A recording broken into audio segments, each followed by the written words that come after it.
बिस्मिल्लाहिर्रहमानिर्रहीम। अस्सलाम वालेकुम। मैं हूं शकील कुरेजा। आज 3 खबरों के ऊपर बात करेंगे। सबसे पहली खबर तो है इमरान खान साहब का एक आलमी जरीदे के अंदर एक और आर्टिकल छप गया, उसके क्या जुज़ियात हैं वो आपके सामने रखेंगे और इसकी वजह क्या है, क्यों इमरान खान साहब ने आलमी महाज जो है उसको गर्म किया हुआ है, वो भी आपके सामने रखते हैं।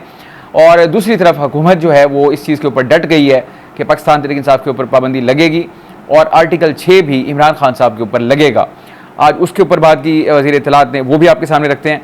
और तीसरी खबर ये है कि अदालती महाज के ऊपर जो इस वक्त गर्मा गर्मी है जो हमें देखने में नज़र आ रही है वो विद इन जजेस और इसके अलावा जो यानी पोस्टरिंग हो रही है एक, अब आप अंदर अगर इसको डीपली जूम इन करके देखें तो आपको पता चलता है कि सूरत हाल जो है वो प्रॉक्सीज़ के लिए यानी प्रॉक्सीज़ वाली शक्ल इख्तियार हो चुकी है कि कौन किसका प्रॉक्सी है, कौन किसके लिए काम कर रहा है, ये आपको हर जगह पे नज़र आ रहा है। ये अनफॉर्चुनेट है पाकिस्तान के लिए, लेकिन ये एक रियलिटी है, इसलिए इस पर बात करते हैं।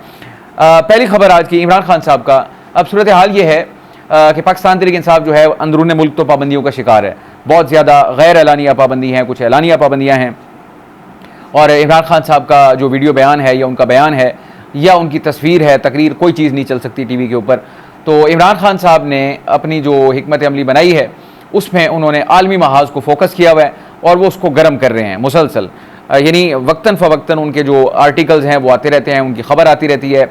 जैसे अमरीकी कांग्रेस से खबर आ गई, जैसे UN वर्किंग ग्रुप की खबर आ गई, जैसे आज उनके आर्टिकल की खबर आ गई। इससे पहले द टेलीग्राफ के अंदर उनका जो मजमून छपा वो बड़ा धांसू किस्म का मजमून था।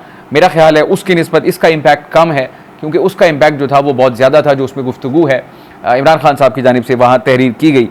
तो इनका जो आर्टिकल है वो इस बार छपा बरतानवी जरीदा है द संडे टाइम्स, उसमें ये उनका आर्टिकल छपा है और ये इनके बजरिया इमरान खान साहब के वकला ये छपा है। यानी कि उन्होंने अपना जो मोड ऑफ कम्युनिकेशन है वो अपने वकला को ज़ुबानी कलामी सूरत हाल और चीज़ें बताते रहते हैं, यानी कि पॉइंट्स उनको दे देते हैं, उसके ऊपर वो पैराग्राफ्स लिखते चले जाएंगे। यानी जब वो आर्टिकल यानी पूरा तहरीर हो जाएगा और उसके बाद वो उसको गो हेड दे देते हैं कि अब आप इनको भेज दें जिस इदारे में भी भेजना है। और अहम बात यह है कि आलमी इदारे जो है इमरान खान साहब के बयानात को और जो इनके ये मज़ामीन हैं उनको जगह भी देते हैं, बिलखुसूस बरतानवी जो हैं। टेलीग्राफ देख लें आप, उसमें आ गया, इसके बाद इनका ये भी आ गया। सो बहरहाल और भी बहुत कोशिशें हो रही हैं कि उनकी जो बात है, जो उनका मजमून है या उनके जो व्यूज़ हैं या उनकी जो सूरत हाल है उसको दुनिया के सामने लाया जाए। और अब आलमी महाज वो इमरान खान साहब के लिए अहम क्यों है? इमरान खान साहब के लिए आलमी महाज इसलिए अहम है कि इनकी फॉलोइंग इंटरनेशनल लेवल की है और ग्लोबल लेवल पे इनके बहुत ज़्यादा फॉलोअर्स पाए जाते हैं। पाकिस्तान के तो हैं ही हैं, लेकिन दुनिया भर के लोग जो हैं वो इमरान खान साहब की यानी वो भी फॉलोअर हैं, उनको आइडियलाइज़ भी करते हैं, उनको पसंद भी करते हैं। तो इसलिए आलमी मंजरनामे में अगर इनकी कोई ख़बर आती है बिलखुसूस ऐसे हालात में तो उसको अहमियत दी जाती है। तो अब ये आज का जो इनका मजमून है उसके कुछ हिस्से मैं आपके सामने रख देता हूँ। मजमून के अंदर बहुत सारा तबसरा भी है, दीगर ख़बरें भी हैं, यानी कि जो उनके केसेस के मामलात हैं, कैसे उनको जेल में डाला गया, किन किन मुकदमात में डाला गया, कौन कौन से मुकदमे कब ख़त्म हुए, वो पूरी तफसील वहाँ मौजूद है। हुकूमत का क्या मौक़िफ़ है, हुकूमत इनकी पार्टी पर पाबंदी लगाने जा रही है, उसका उन्होंने अनाउंसमेंट कर दी, इसको दहशतगर्द जमात समझी। सो ये बहुत सारी चीज़ें उसमें मौजूद हैं। लेकिन जो इमरान खान साहब के हवाले से गुफ्तगू है, एक नुकता तो उसमें यह है, वो ये कहते हैं कि उनको 8x7 के सेल में रखा गया है जो कि दहशत गर्दों के लिए होता है, या आप उसको मौत की चक्की कह सकते हैं, और ये कैद तन्हाई है। ये इमरान खान साहब, अब बात ये है, ये 2-3 जो चीज़ें जो मैंने आपको बताई, कैद तन्हाई, 8x7 का उनका वो सेल और दहशत गर्दों के लिए जो मुकर्रर होता है वो, ये सारी चीज़ें अब आलमी सतह पर वो उजागर कर रहे हैं। तो इसका मतलब ये है कि जो ह्यूमन राइट्स एक्टिविस्ट्स होते हैं या इदारे होते हैं या ऑर्गेनाइजेशंस होती हैं, ये उनको भी एक किस्म का एड्रेस किया जा रहा है। और ये कौन कह रहा है? मुल्क का साबिक वज़ीर आज़म। एक बात तो इन्होंने इसकी कर दी कि उनको इस तरह रखा गया है, और इसके अलावा उन्होंने बात की इलेक्शन की कि किस तरह एक मार्शल लॉ की कैफियत में इलेक्शन करवाया गया। इनकी तमाम तर पाबंदियों के बावजूद उनका जो फॉलोअर है, जो उनका वर्कर है, जो उनका वोटर है, सपोर्टर है, वो निकला और उसने इनको उनकी तवक्को से बढ़ के वोट दिया। लेकिन दीगर जमातों ने मिल के एक सेटअप के ज़रिए हुकूमत बना ली और इनको हुकूमत से महरूम रखा गया। ये भी उन्होंने इसका हवाला दे दिया। और इसके अलावा उन्होंने ये कहा कि 24/7 यानी कि 24 घंटे एजेंसीज़ जो हैं वो उनकी निगरानी कर रही हैं और वो 24 घंटे उनके रिकॉर्ड होते हैं। तो ये भी उन्होंने, यानी कि प्राइवेसी का कोई एलिमेंट किसी भी तरह नहीं है, नुक्ता इसमें यह है। और आगे वो ये कह रहे हैं कि जो बुनियादी इंसानी हकूक़ हैं उससे मुझे महरूम रखा गया है। न सिर्फ बुनियादी इंसानी हकूक़ बल्कि जो एक आम कैदी के हकूक़ होते हैं मुझे वो भी दस्तियाब नहीं है। और उनका ये कहना है कि वहाँ वॉक करने की भी कोई जगह नहीं है ख़ास, और दीगर उन्होंने बहुत सारी बातें की। अब इसके ऊपर हुकूमत की जानिब से जवाब भी आ गया। अता तारड़ साहब वफाकी वज़ीर इत्तलात हैं और उन्होंने आके गुफ्तगू की। एक तो उन्होंने इन इल्ज़ामात को गलत करार दिया, यानी वो ये कहते हैं कि झूठ बोल रहे हैं। दूसरी बात उन्होंने की, जो सेल इनको अवेलेबल है वो एक मिडिल क्लास घर से बेहतर है, ये उनके अल्फाज है, मिडिल क्लास घर से बेहतर है। और उसके अलावा उन्होंने कहा इनको वॉक के लिए जगह दस्तियाब है, इनको एक्सरसाइज मशीन जो है वो दस्तियाब है, किचन दस्तियाब है, और जो खाना पका के देता है वगैरह वगैरह, ये सारी चीज़ें। सो इमरान खान साहब की इन तमाम बातों को झुटला दिया इस हुकूमत ने। कैद जो है वो चाहे आपकी 5 स्टार होटल में ही क्यों ना हो, कैद तो बहरहाल कैद होती है। और अगर इस किस्म की कैद हो तो अल्लाह पाक हमारे ऊपर रहम करे, हमारे जो लीडर साहिबान हैं सबके ऊपर रहम करे। बारी बारी जेल आना जाना लगा रहता है, वो थे, आज इमरान खान साहब हैं। इमरान खान साहब क्या कहते थे, फिर आज उनका क्या हाल हो रहा है, फिर आज की हुकूमत क्या कह रही है, पता नहीं कल इनका क्या हाल होगा। ये एक पहिया है जो चल रहा है। अल्लाह पाक हम सबको इस सूरत हाल से महफूज रखे। ये तो है एक मामला कि इमरान खान साहब ने जो आलमी महाज है उसको गर्म किया हुआ है। इससे इनको पॉलिटिकली मुल्क के अंदर फ़ायदा होगा या नुकसान होगा, इसका तयन तो वक्त करेगा। उसकी वजह यह है, इसको कहा जाता है प्रोवोकेशन, यानी जिनके ऊपर यहाँ पे आप इल्ज़ाम लगा रहे हैं। इमरान खान साहब को अगर मैं फ़ायदे की बात करूँ पॉलिटिकली, तो वो ये होता है उनकी नज़र में कि यहाँ के जो करते धरता हैं, चाहे वो इस्टेब्लिशमेंट हो या वो अदलिया हो या वो हुकूमत हो, इन सब को वो आलमी बरादरी के सामने गंदा करते हैं, इनकी साख को ख़राब करते हैं। यानी ऑब्वियसली उनके पॉलिटिकल ओपोनेंट हैं तो वो उनकी तारीफ़ तो नहीं करेंगे, उनकी जो कारस्तानियाँ हैं उनको वो पूरी दुनिया के सामने आश्कार करते हैं। और इससे जो यहाँ का अंदर का मामला है उसको नुकसान इसलिए पहुँचता है कि आपकी हुकूमत की साख ख़राब होती है, चाहे जो भी है। हुकूमतें सारी ऐसी ही रही हैं। नंबर 1, यानी इमरान खान साहब के टारगेट्स की बात करूँ, इनकी साख को मजरू करना, इस्टेब्लिशमेंट का जो रोल है उसको आश्कार करना ग्लोबली, और फिर इसके अलावा जो दीगर चीज़ें हैं उन सारी सूरत हाल को दुनिया के सामने लाना कि देख लें जी यहाँ पे ये निज़ाम है, ये काम हो रहा है, ये चल रहा है सारा। तो ये मामला है। मैंने कहा पॉलिटिकली। बात यह है कि जो अंदर इनके अपोनेंट्स हैं, यानी आप इस वक्त हाइब्रिड प्लस की बात कर लें, जब आप उनको दुनिया के सामने इस तरह पोर्ट्रे करेंगे तो क्या अंदर से वो आपके लिए रिलीफ का सामान पैदा करेंगे या तकलीफ़ का सामान पैदा करेंगे, ये मैं आप पे छोड़ता हूँ, इसका फैसला आप खुद कर लें। अब आता हूँ दूसरी खबर की तरफ। आज अता तारड़ साहब ने ही अपनी गुफ्तगू के दौरान, यानी आज उनकी प्रेस टॉक थी, उन्होंने गुफ्तगू में ये कहा कि हुकूमत जो है वो ये फैसला तो कर चुकी है कि इनकी पार्टी पे पाबंदी लगानी है।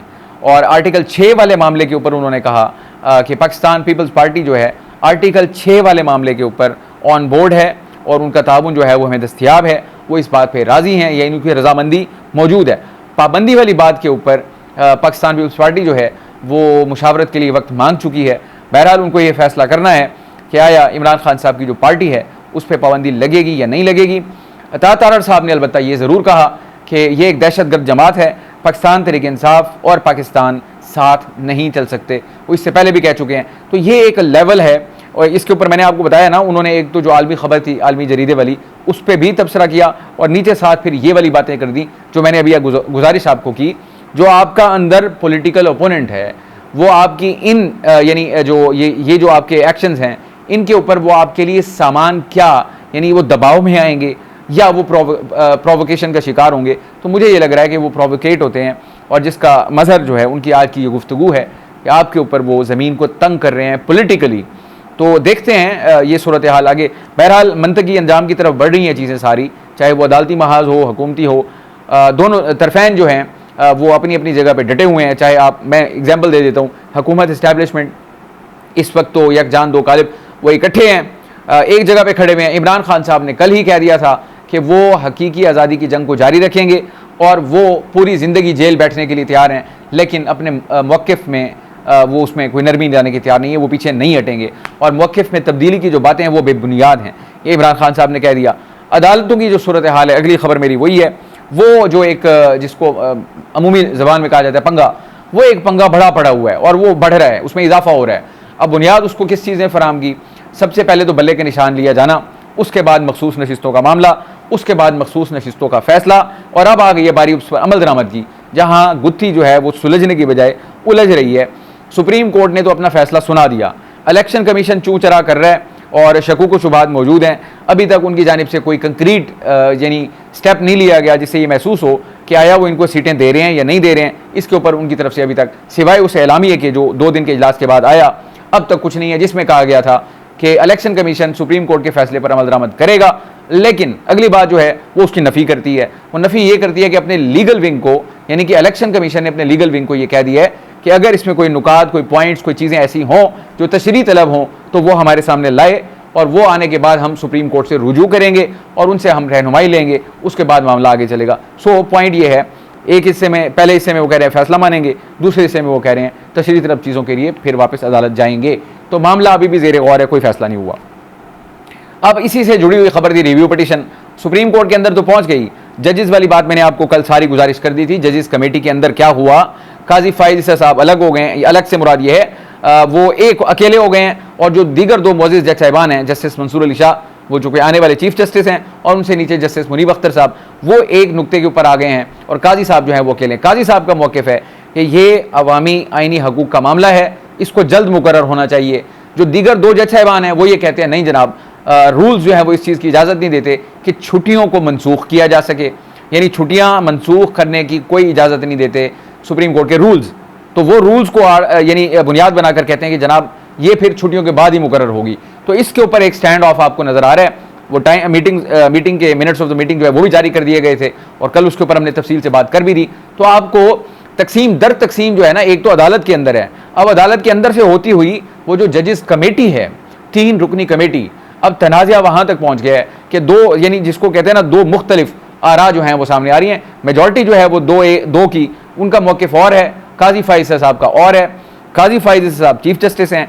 अब इसके अगला स्टेप जो इससे निकलता है वो फिर मजीद क्रिटिकल है। वो ये है कि अभी हालिया, यानी काजी साहब जब चीफ जस्टिस बने तो उस वक्त ये प्रैक्टिस एंड प्रोसीजर एक्ट जो कि यानी स्टे ऑर्डर था, उसको, इसके ऊपर उन्होंने फैसला सुनाया, उसको मंजूर किया, कमेटी बन गई, और वो जो इख्तियारात होते हैं एक चीफ जस्टिस के, वो तकसीम हो गए 3 लोगों में कि 3 लोग इसका फैसला करेंगे बजाय इसके कि एक बंदा फैसला करे। अब इस वक्त सूरत हाल जो है वो पेचीदा हो चुकी है, और अगर हुकूमत के कोई टारगेट्स हैं, अगर की बात कर रहा हूँ मैं, कोई जजेस के ऊपर खुदा न खासा इल्ज़ाम नहीं लगा रहा, अगर ऐसा कुछ है, मैंने आपको प्रॉक्सीज़ की बात की है, अब चीज़ें वाज़ेह हैं, अवाम को भी पता चल रहा है कौन कहाँ पे किसके लिए यानी क्या कर रहा है, तो ये सारी चीज़ें डीप रूटेड हो गई हैं, आपको जगह जगह पे नज़र आ रही हैं। अब मुझे ऐसा, मैंने कल भी गुजारिश की थी, ये फील भी आ रही है और ये गुफ्तगू शुरू हो चुकी है और बड़ी संजीदगी से हो रही है कि ये जो प्रैक्टिस एंड प्रोसीजर एक्ट है, जिसके तहत ये 3 जजेस की कमेटी तश्कील पाई, उसको जाके या तो अमेंड करने का यानी किया जाएगा। अमेंड से मुराद ये है कि ये जो जजेस की तादाद है, या इसको बढ़ा दिया जाए, या इसको रिवर्स कर दिया जाए, ख़त्म कर दिया जाए, वापस उसी पोजीशन पे ले आएँ कि जो चीफ जस्टिस होगा इस इख्तियार को वही इस्तेमाल करेगा, यानी कि बेंचेस की तश्कील वाले मामले को। अब अगर हुकूमत इस वक्त ये फैसला करती है, जो कि वाज़े तौर पर वो कह चुके हैं राना सनाउल्लाह साहब, कि अब सूरत हाल यहाँ तक पहुँच चुकी है कि जो उनके बस में है वो करेंगे, जो हमारे बस में है वो हम करेंगे। अब स्पीकर साहब वाले मामला जो है वो मखसूस नशिस्तों वाला, आना तो घूम के इन्हीं के पास है, और वो है नून लीग से। अब अगर अंदर ये हुकूमत के ये फैसला होता है कि हुजूर इसको वापस करें, रिवर्स करें इसको, यानी अपनी तरफ से वो चाल चल दें, जिनके पास अंदर इख्तियार है उन्होंने अपनी चाल चल दी, अब इनके पास इख्तियार है पार्लियामान का, इनके पास हुकूमत है। अगर वो प्रैक्टिस एंड प्रोसीजर एक्ट को अमेंड कर देते हैं और फिर से चीफ जस्टिस को वो तमाम इख्तियारात दे देते हैं, तो वो फिर सिर्फ और सिर्फ काजी फाइज ईसा साहब के पास आ जाएंगे इख्तियारात, और ये 2 मुअज़्ज़िज़ जज साहिबान जो हैं, और मुझे लग रहा है इसमें कोई लंबी ताख़ीर नहीं होगी, इसमें कोई लंबी ताख़ीर मुझे बज़ाहिर नज़र नहीं आ रही। हुकूमत का अगला स्टेप मुझे बज़ाहिर यही लग रहा है कि वो स्टेप ये उठा लेंगे, क्योंकि अब चालें चली जा रही हैं, तो जो उनको समझ आ रही है, जो उनके सामने मौजूद है, अगर उनके नज़दीक यही सलूशन है, हो सकता है वो इसको इख्तियार करें, और फिर सूरत हाल मज़ीद तब्दील हो जाएगी, और ये जो हमारी यानी कि सूरत हाल है उसकी गहराई में मज़ीद इजाफा करेगी। देखते हैं आने वाले दिनों में सूरत हाल क्या रुख इख्तियार करती है, आपको आगाह करते रहेंगे। आज के लिए इतना ही। आप हमारी वीडियोस को लाइक कर सकते हैं, चैनल को ज़रूर सब्सक्राइब करें, अपना फीडबैक कमेंट के जरिए आप हमारे साथ शेयर कर सकते हैं। आपसे इंशाल्लाह कल मुलाकात होगी। इजाज़त दीजिए, अल्लाह हाफ़िज़।